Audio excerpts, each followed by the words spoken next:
for all 100 people. The people come and filter in, and if somebody has a really big order, well, then they go to the other line, and that's okay, and eventually everything gets done. It's not one person's responsibility, as opposed to in an office situation, you're given a project or a task, and you are responsible for it to complete it. And if it's much more difficult than it was originally conceived, it doesn't really matter. You have to do it. As a matter of fact, I remember my jobs, they're like, well, sometimes, go to a job interview. Sometimes it's going to be really, really busy. And the fact is this, we don't approve overtime. So you've just got to finish it, period. Even though we don't do overtime, you still have to get everything done. Like what? Total responsibility. Madness, utter madness. And I can still remember things that I was like, I worked in an office, God, this must be, well, my son was born, so it wasn't that long ago, like 15 years ago. And there was a problem with the bank, not the company, not me. A problem with our bank, and it was a big bank. For whatever reason, their computers went down and they couldn't process something as quickly as they normally do. It was a bank issue, and but it got dumped onto me, and it was like I was the originator. I was the one that was trying to do the payments. As soon as I found the problem, I told my boss, and it was her job to negotiate with the bank.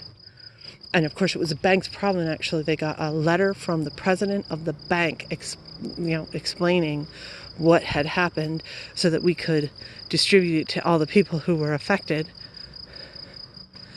And it still was on me. And it's like, there's nothing I could do about it. I did all my job, and I did it on time. The bank screwed up, but it was still on me. Now this is the type of thing that I have to deal with, and I can't let it go. I cannot let that go. And same with people. If people give me a request or something, like 10, 15 years ago, I had a cousin that invited me over to dinner to his house, and I was like, thank you, there's no way in hell. There's no way in hell, because I would assume the expectation is at some point I would be expected to invite him to my house for dinner with his family. And that probably it would be at, I don't know what the social rules are, but probably there's like a timeline where I would be expected to reciprocate within a certain amount of time. And it would be on their timeline, not mine. It wasn't like a year later I could say, hey, I'm up for it, come on over. So I can't interact with people at all, because I would have to participate in those sort of things, and I would have to be able to reciprocate in an equal and in a timely manner. And I have no idea that I'm going to be able to do that. I don't know what my schedule is, and I definitely don't know what my energy level is. Because I'm the type of person that, like, 1 day a week, I get everything done. And the other 6 days, I'm like a slug. And the day that I get everything done, the next day I'm like in recovery.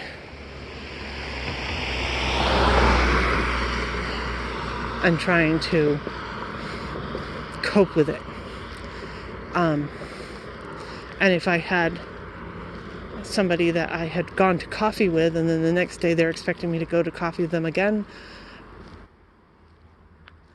I don't have the right to turn that down, because they're inside the walls of my city.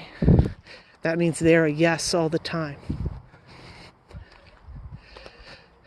I don't know, it's hard to explain. I can't explain it to my therapist. I don't know how to break that. I don't know how to see the gray area. because I don't have time to see the gray area. On top of everything else, my son is going into college and he's got like entrance exams to see which level class he's going into. He's trying to get his dorm room stuff organized. He wants to get a job.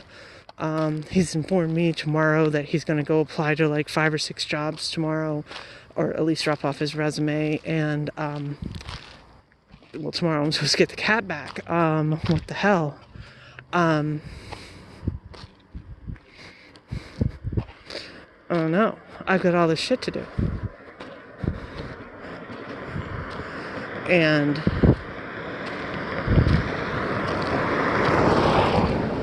so I don't have the, and believe me, I will be abused by this kid. I don't mean physically. I mean, he will tell me I'm selfish, I'm the worst person that's ever existed, blah, blah, blah, if I don't bend to his will. It's really bad that he's gotten into this habit. I spent 6 months with a therapist with both of us, and that was what they were trying to do, was break him from thinking that he can dictate to me how I live my life. Because he said, well, I'm the mom, and I might say, okay, it's 2 o'clock, it's time to go to bed. Well, if I can say that, then he thinks he can tell me to do everything. And he thinks it's reciprocal, and that's autism. Anyway, I'm yammering. And I'm sorry to say, usually in these things, I try to give you well, this is how to cope with this. Well, I don't know how to cope with this. But the people who are wondering, my cat made it through the surgery, and the doctor thinks he's doing really good, and it's absolutely destroyed me and broken my heart. But I dealt with it. And actually, how I dealt with the nervous energy of having to deal with the doctors and all this, I cleaned the bathroom and the kitchen. It's appropriate. I mean, I've got a cat with a major, giant, huge, gaping wound, who's going to need to fight an infection, so get everything clean and sanitized for him. Plus, he's going to be negotiating on 3 legs instead of 4 and learning how to walk. So, making sure that everything is perfect for him. I mean, it was, I thought, an appropriate, even adaptive coping technique for the stress. Anyway, I don't even know if this is still filming. But I'm going to end it. Bye.